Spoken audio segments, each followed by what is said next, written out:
సరైన సాక్ష్యాలు లేవంటూ రిషితేశ్వరి కేసు కొట్టేసింది కోర్టు. 2015 జూలై 14న ఏపీ నాగార్జున యూనివర్సిటీ హాస్టల్లో వరంగల్ జిల్లాకు చెందిన రిషితేశ్వరి ఆత్మహత్య చేసుకుంది. ర్యాగింగ్, వేధింపుల వల్లే తమ కూతురు చనిపోయిందంటూ అప్పటి నుంచి ఆ తల్లిదండ్రులు న్యాయ పోరాటం చేస్తూనే ఉన్నారు. కేసును కొట్టేయడంతో కోర్టు ఆవరణలోనే ఆ తల్లిదండ్రులు విలపిస్తున్నారు. రిషితేశ్వరి డైరీలో నిందితుల పేర్లున్నా కూడా పట్టించుకోవడం లేదని తల్లిదండ్రులు ఆరోపిస్తున్నారు. చనిపోయిన కూతురికి న్యాయం కోసం తల్లి పోరాటం చేస్తూనే ఉన్నప్పటికీ కూడా విఫలమైందని చెప్పుకోవాలి. ఇక పోరాడే ఓపిక లేదంటూ కోర్టు ఆవరణలోనే ఆ తల్లి విలవిలలాడింది.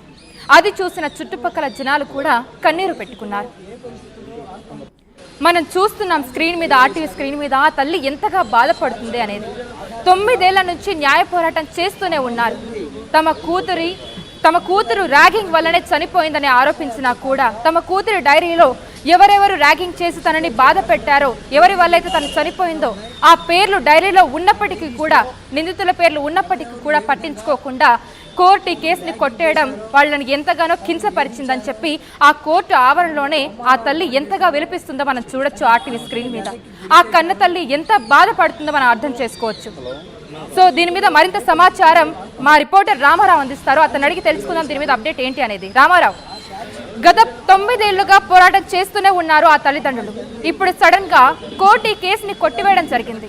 అంటే ఆధారాలు సరిగ్గా లేవని చెప్పి కేసుని కొట్టివేయడం జరిగింది. అయితే రిషితేశ్వరి డైరీలో నిందితుల పేర్లు ఉన్నప్పటికీ కూడా, ర్యాగింగ్ వల్ల తను చనిపోయానని ఆ డైరీలో రాసుకున్నప్పటికీ కూడా కోర్టు ఎందుకు ఈ కేసుని కొట్టేసింది? కౌశల్య, ఏదైతే ఆచార్య నాగార్జున యూనివర్సిటీలో 2015లో ఆత్మహత్య చేస్తున్నటువంటి ఇంజనీరింగ్ స్టూడెంట్ రిషితేశ్వరి ఘటన రాష్ట్ర వ్యాప్తంగా సంచలనం సృష్టించింది. అయితే గుంటూరు కోర్టులో 9 ఏళ్ల పాటు ఈ కేసు పట్ల విచారణ జరిగింది. సో ఫైనల్ గా కేసును కొట్టివేస్తూ కూడా కోర్టు తీర్పునిచ్చింది. సో దీంతో రిషితేశ్వరి తల్లిదండ్రులు కూడా తీవ్ర ఆవేదనలో మునిగిపోయారు. ప్రధానంగా చూస్తున్నట్లయితే ఏదైతే డిఫెన్స్ తరపు వాదనలతో కోర్టు ఏకీభవించినటువంటి పరిస్థితి ఉంది. ప్రధానంగా చూస్తున్నట్లయితే డిఫెన్స్ తరపున ఆ న్యాయవాదులు స్వప్రయోజనాల కోసమే ఈ కేసును సెన్సేషన్ చేశారు.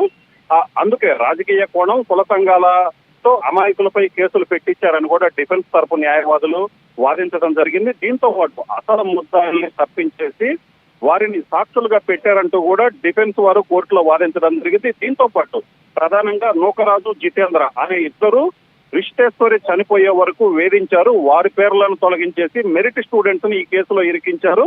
సో తమ వాదన ఏదైతే డిఫెన్స్ వాళ్ళు తమ వాదనని బలంగా కోర్టులో వినిపించడం జరిగింది. సో డిఫెన్స్ వాదనతో కోర్టు ఏకీభవించేసి సో ఈ కేసులో రిషితేశ్వరి తల్లిదండ్రులు వేసినటువంటి పిటిషన్ ను కొట్టేయడం జరిగింది.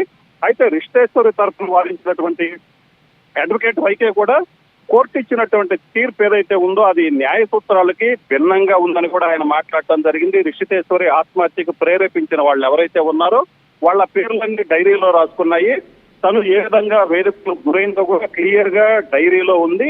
అవన్నీ ఏదైతే ఆ డైరీలోని విషయాలన్నింటినీ కూడా కోర్టులో హాజరు పెట్టాము. అలాగనే తోటి విద్యార్థులు, సీనియర్లు ఏ విధంగా వేధించారు, అలాగనే తన మీద జరుగుతున్నటువంటి వేధింపుల మీద ప్రిన్సిపల్ బాబురావు, ఏదైతే ఇంజనీరింగ్ కాలేజ్ ప్రిన్సిపల్ బాబురావుకి ఫిర్యాదు చేసినా పట్టించుకోకపోవటం, అలాగనే హాయ్లాండ్ లో జరిగినటువంటి ప్రెషర్స్ పార్టీ కావచ్చు, అలాగనే లైంగిక వేధింపులకు సంబంధించి కావచ్చు, వీటన్నిటిని ఆధారాలు కోర్టులో పెట్టాము. అలాగనే ఈ కేసులో ఏదైతే సాక్షులు ఎవరైతే ఉన్నారో వాళ్ళందరినీ కూడా కోర్టులో విచారించడం జరిగింది. ప్రధానంగా వాళ్ళు ఏదైతే పోలీసులకు ఏదైతే స్టేట్మెంట్ ఇచ్చారో అదే స్టేట్మెంట్ కి నిలబడి కోర్టులో కూడా వాళ్ళు అదే చెప్పడం జరిగింది. అయితే కోర్టు ఈ విధంగా ఎందుకు తీర్పు ఇచ్చిందో కూడా తనకి అర్థం కావటం లేదని ఆయన చెప్పడం జరిగింది. సో ఖచ్చితంగా ఈ కేసు మీద అప్పీలుకి వెళ్ళడానికి అవకాశం ఉంది. అప్పీలుకి వెళ్ళినట్లయితే రిషితేశ్వరి కుటుంబానికి న్యాయం జరిగే అవకాశం ఉంది. ఇందులో మెరిట్ కూడా, అప్పీలుకి వెళ్లే మెరిట్ కూడా ఉన్నాయని చెప్పడం జరిగింది. దీనన్నిటి మీద రిషితేశ్వరి తల్లిదండ్రులు అయితే మాత్రం తమకు తీవ్రమైనటువంటి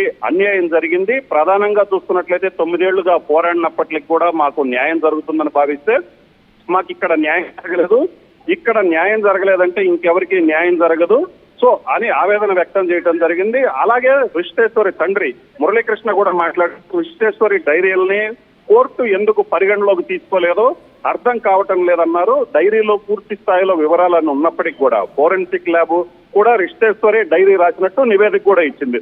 సో ఈ నేపథ్యంలోనే ఆ కోర్టు ఫోరెన్సిక్ ల్యాబ్ కూడా అది రైటింగ్ అనేది డైరీలో ఉన్నటువంటి రైటింగ్ రిషితేశ్వరే అదే అని తేల్చినప్పటికీ కూడా కోర్టు ఎందుకు దాన్ని చేయలేదో కూడా తమకు అర్థం కావటం లేదని వాళ్ళు వాపోయినటువంటి పరిస్థితి ఉంది. సో మొత్తం మీద చూసినట్లయితే డిఫెన్స్ తరపు న్యాయవాది వాదన అయితే మాత్రం కోర్టు నమ్మింది. సో ఈ నేపథ్యంలోనే వీళ్ళు ఉన్నటువంటి ఏదైతే విశ్వేశ్వరి తరపున వాదించినటువంటి వాళ్ళ వాదనను కూడా కోర్టు పెద్దగా పట్టించుకోలేదు. ఈ నేపథ్యంలోనే కేసును కొట్టివేస్తూ తీర్పునిచ్చింది. అయితే ప్రధానంగా చూసుకున్నట్టు ఇక్కడ సాక్ష్యాలు ఏదైతే ఉన్నాయో సాక్ష్యాలు వాటితో పాటు వాళ్ళకి అక్కడ జరిగినటువంటి ఏదైతే లైంగిక వేధింపులు కావచ్చు, ర్యాగింగ్ సంబంధించి కావచ్చు, సాక్ష్యాలు ఏవి కూడా చెప్పలేకపోయారు, చూపించలేకపోయారు అని కూడా కోర్టు అభిప్రాయపడినటువంటి పరిస్థితి ఉంది. సో పూర్తి స్థాయిలో జడ్జిమెంట్